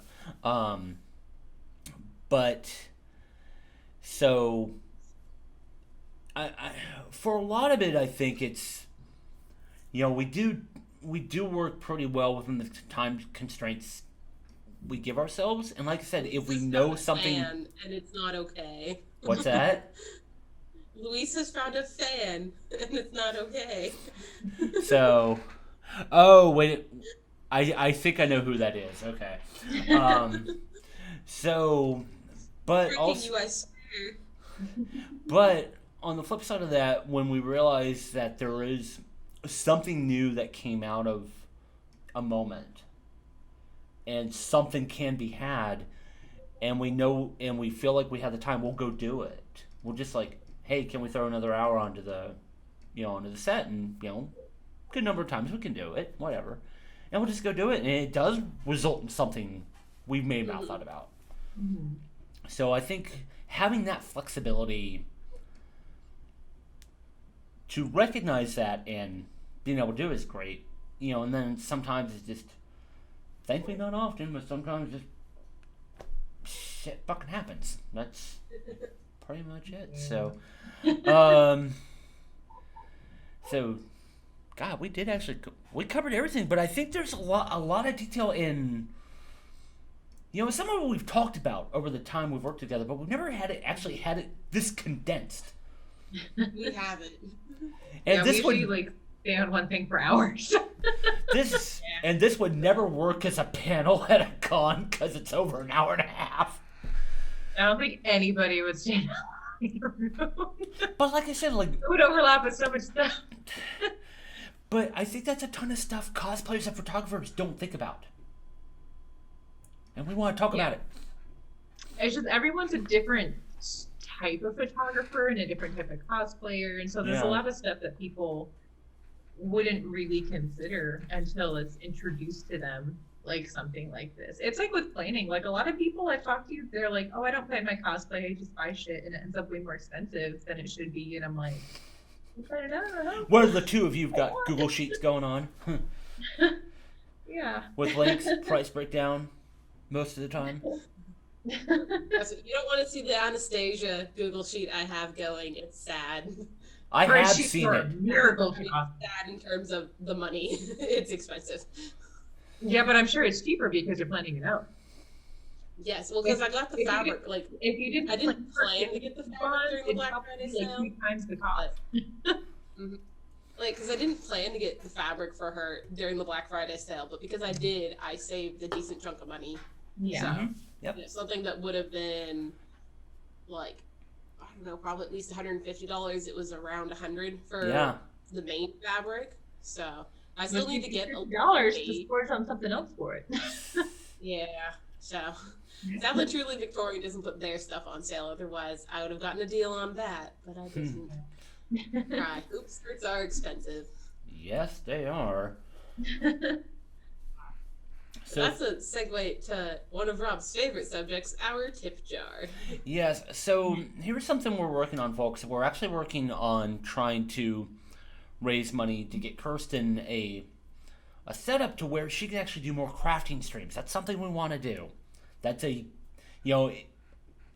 if this stream was share not... it in a way that benefits people more. Because, I mean, I can be working on my gold work thing like this, and you can't really see what I'm doing, but if we have more cameras and a good rig, then you can actually learn what I'm doing and benefit. Yeah. Rather than me hoping that me stabbing this fabric and telling you I'm stabbing the fabric. Yeah. Well, this compared to being it like that. Well, and as I've said before, and hopefully this stream was really evident about this, we're very big on education. There's a lot we could talk about, and hopefully you could learn from us. So, if you notice, the bot has been posting links to the tip jar. Now, one thing we are working on is for people who actually donate within the month, we're actually going to do outro videos for these streams. I would have done one today, but be curious. Okay, reusing set props. Yeah, reusing set props. I have quite a bit I could say about that. And actually, source this thought when we get to that, because I also have a bit to say on that. Well, let's not go into detail, but I definitely want to. Well, not too much, but okay. But one thing, but anyway, for anybody who does actually donate to the tip jar for that month, we actually want to do ending videos for these. For these streams, not only for the recorded versions, but also the live versions, because I can just record them ahead of time. Where we mention, hey, thanks for, all of our supporters for supporting our stream and such. So, $5, Luis. $5. It's $5 And, more than you've had. Which is true. Which is there's true. also a similar reward for the coffee that I have set up for the Anastasia project. That I do plan to do multiple videos about the different aspects of that. So there's going to be one on like undergarments, Yeah. making the petticoats, and a whole bunch of information about ball gowns and fanciness. And so if you do donate towards that, any of the MTA videos that talk about that project will have you in the outro Yeah. video. Yes, You definitely. will be credited for helping make projects happen. Yes. So, that is something we're definitely going to work on, because like I said, we're big on education. It's not just all about us. We want to help the community and, help you learn anything, anything about photography or cosplay or anything like that. So hopefully this is worthwhile to you. And of course, these videos will actually also go up on YouTube. And like I said, we've got quite a few more in the works. Cosplay and photography, and we'll do stupid shit every now and again. I got a few ideas in there. So Yeah. Then quick comments Yeah. about the sustainability question, which actually in the future we should probably do a whole video just about this and ways Yeah. you can work that into what you do. mm-hmm. But if Rob, you want to make a few quick comments about props, then I will make a few quick comments about fabric sourcing. I think the props thing might need another day. Because there's quite a bit. Because you've seen my prop collection. Okay, fine. I'll make a quick summary. So he usually will keep them on hand. Like there's a red chair we used for one of Lawrence's fashion things that was Dark Elegance, yeah. Mm-hmm. Dark Elegance, that's the name of it. And so, like, we keep that and we're probably going to reuse it. We mentioned a few ideas. There's small things that, like, a little lantern before that we used for a shoot. And he was like, well, I don't know if I'm going to use this. Well, then Allie took it and made it decor for her house. Mm-hmm. So there are things we reuse, and then we do a lot of repurposing, whether it's we paint it and do whatever. Like Allie painted that lantern to make it nice and decorative, and it's probably in her new home, looking adorable. As far as fabric sourcing, one place Rob and I have mentioned before, Austin Creative Reuse. It's a reuse store that's kind of like a thrift store. I really like getting fabric there because people will donate whatever amounts of fabric. I've gotten things that are 8 yards, things that are a yard, but it will help work for a costume. It keeps costs down, and that's fabric that was leftovers from something else. So instead of it going into a landfill, it's worked into what I'm doing. I also like just generally going to thrift stores to find things. I mean, mock-ups can easily be done out of sheets. I mean, I've had a lot of luck finding good fabric at thrift stores that I've used for things. There was a while back. There was actually there was a virtual event I went to, a virtual Ongaku, which is a great nerd music event. But they actually did like a cosplay contest for Halloween, and the person who won it actually did Lulu from Final Fantasy X. And so I was talking with her about how she did her costume, and she literally said she sent her husband to every thrift store in town to find all the belts. All the belts. Mm-hmm. And, like, even so, like, I've seen people who, they'll find fabric that's on, like, a pillow or a blanket, and they'll take that and make it work. Part of one of, I think it was maybe Mercy. A Mercy costume that's half done. Part of it's on that rack. I needed some darker suede. So I think it was maybe like a bed skirt that had suede around the edge. Like a trim that was like that. And I was like, well, that's plenty wide enough to work for this. So I got that, took it apart. And then the thin part, the white stuff that was on the main part that's really lightweight, I've used that for mock-ups. Yeah. And it was maybe $2 tops. Yeah. So... So there's smart ways to go about things without like going to your big stores or yes. Also, a note about Creative Reuse, they do have an online store, and you can still get things through there and arrange for a pickup. Usually, you just go right inside and tell them, "Oh, I'm so and so. I need my thing." But you can also do curbside. You just have to fill something else out when you do your checking out. Like I've gotten bolts of fabric. Like what's going to be Ariel, I got 8 yards of pink satin for $16 from them. Yeah. So, ACR is great. I love that place. it is lovely. I like it a lot. Yeah. I just like the stores. Yeah. But kind of on that note, cosplay is not the most eco-sustainable hobby out there. Yeah. When it comes to like Eva foam, vinyl crafting, fabric, there is a lot of stuff that ends up going to waste at some point. And so I think it's being creative on how to reuse stuff. Like I've used fabric scraps before to use them to make like produce bags that I use at the grocery store, covers for like my bowls and stuff. Like kind of just like repurposing something into something else that may not be cosplay created. So, Um, that reminds me yes. So another thing for me. of that scraps. Yeah. There, that is part of Alphabet. I have a grocery bag full of scraps, and then I have a tub that has different fabrics. Some of it's small, some of it's large. Part of it, actually, a lot of it's from Austin Creative Reuse. But even if it was only like say an 18 by 20 inch piece, I hacked that into smaller pieces and pieced it together to make it work for Alphabet, and it's perfect. Mm-hmm. So I think there's really a lot that can be done. Like I know a couple years ago when I made Azura, I made it like way too big. Like when I did my mock-up, I like added the seam allowance a second time. And so it ended up like absolutely huge. And so I ended up reusing all of those pattern pieces to make Snow Halation Ellie. So I had a completely new cosplay out of that one. And then I was able to reuse certain fabric pieces from it to make other costumes. If there's a costume that I'm unhappy with, I'll take pieces of it off. Like I make a lot of my own gold bias tape. And if I'm done using something and I can take it off, I'll remove the bias tape and then reuse it for a different costume. So there's a lot that can be done, but bias tape can be such a pain. it is a pain, but it's hard to find good gold bias tape. I know. I hate that like foily gold Yeah. to it.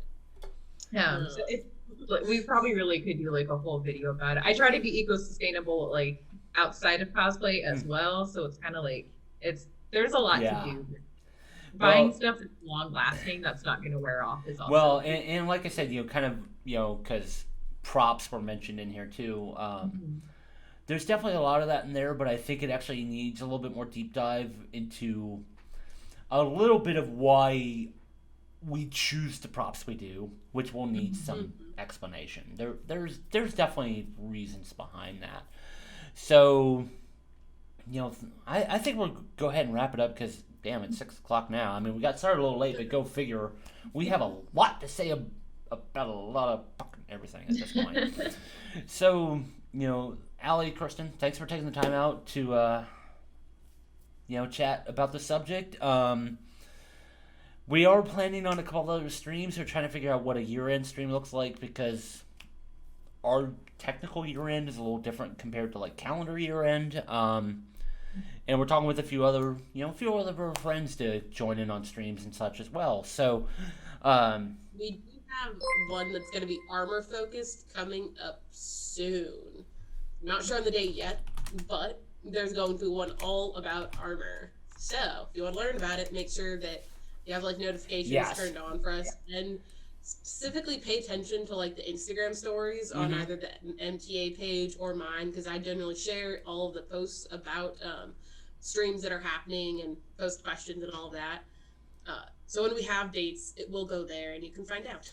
Yeah, I was going to say, if you literally make them awesome pretty much everywhere. I mean, technically we're that on YouTube, but apparently to get the actual URL, you got to have 1,000 followers, which one day we will. One day. And then One day. Allie, do you want to say your information? Oh, yes. I'm not very active right now, but I can be found on social media as Allie Bell Cosplay and Allie Shine on stuff. I'm in the process of getting married in March, so I'm not very cosplay focused right now. That's why I'm somewhat absent, and then with the pandemic, there's not really much I'm doing. So, But you can find her through any of the MTA stuff. Yeah. And also through MTA, you can find mine, which is Taco Cat. mhm. Look for the Galaxia, that's me. You can find more in there too. Generally, when I tell you look for Galaxia, that's me. Yes. But like I said, the one place you will be able to find any of us anywhere is going to be makethemasome.com. And of course, I'm not very active on Twitter. I don't know, Twitter just doesn't. There's too much going on I at have Twitter. one I don't have enough every spoons. But literally everywhere it's Make Them Awesome. Facebook, Instagram, Twitter, Twitch, YouTube. You could probably find it somehow. Actually, if you go to the Make Them Awesome website and go up in the upper right, that's all of our social icons. You can find us that way there. And this will eventually go up on YouTube. I'll probably do some editing tonight and mostly just cut down the intro and stuff like that. So yeah, go check us out. And of course, if you have any questions about anything we've talked about, message us.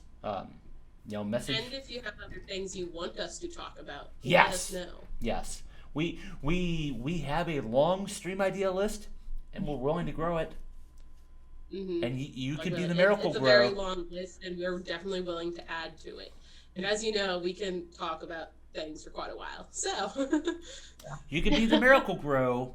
We can be the water. I'm just saying. So with that, I'll go ahead and end it here. But as always, the most important thing: get dumb ideas, make them awesome. We'll see you next time.